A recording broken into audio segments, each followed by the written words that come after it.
I'm Leah, and today I'm going to show you all how to make keto marshmallows that are completely on the bone broth diet. They're just using these 4 ingredients I have right here: xylitol, vanilla, right there, and collagen, gelatin, my bad, and then salt and water. So first you're just going to get your half a cup of water, pour it into your electric mixer with a whisk, preferably.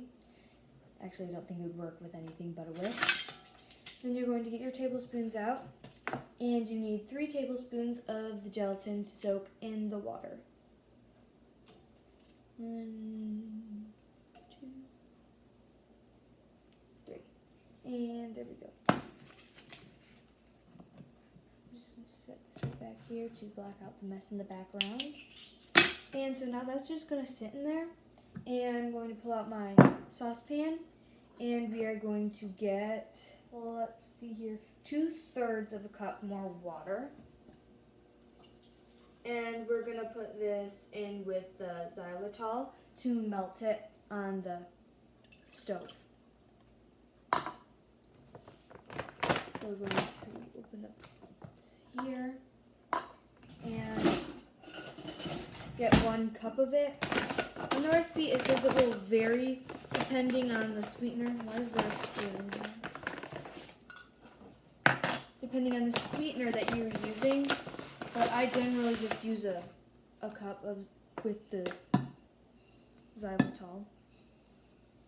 And then we can just stick this on the saucepan on the stove, and it's probably gonna take around 10 minutes-ish, but you want to get it to about 210 degrees.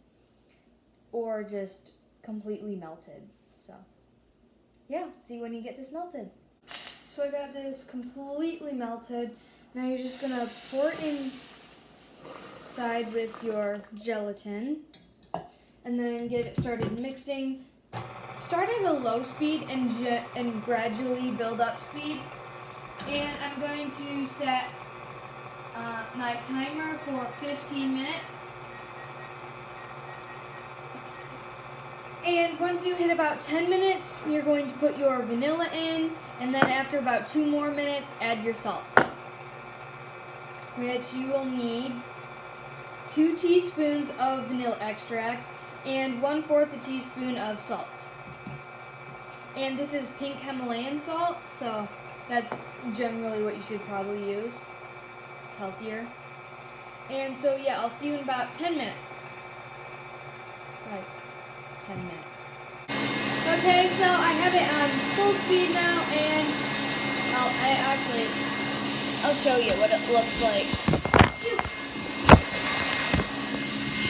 Sorry about that. So here is what she's looking like, and we're gonna add in the vanilla right about now.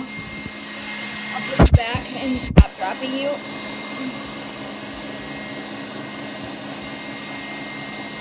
There. Close enough. So, about 2 teaspoons. I'm a cheater, so I just do that. Yeah, so in about 2 more minutes, we're going to add our salt. And then it's going to be just about done. Just got to get our 9 by 9 inch pan-ish.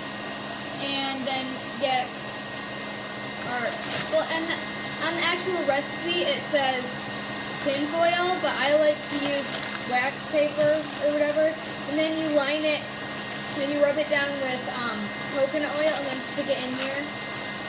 And then that's where you put your marshmallows when they're done. And yeah, now it's been about 2 minutes, so just gonna put my salt in. Again, I'm a cheater. You probably should measure it. I don't know. Okay, so now is completely done. Nice and whipped up. I'm not going to show it to the camera because last time I tried to do that, I spilled it all over my mom's iPad case. So, here's your side of it. Nice and fluffy. And delicious. Anyway, now you have to be pretty quick about this because it's going to start drying. So start pouring it in here. Just get it all nice laid out however you want it, because it's going to stay that way.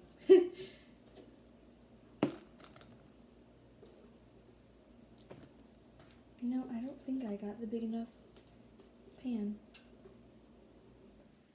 Oh well. My overflowing marshmallow. Because I got the wrong size of pan. Yes, I did. This was the wrong one. I knew it was. Oh well.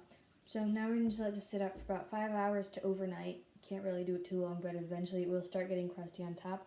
So you're going to want to put it like in a plastic bag, like when you're done, cut it up nice and whatever size square you want. And yeah, that's about it. Enjoy your marshmallows. Perfectly keto and on your bone broth diet.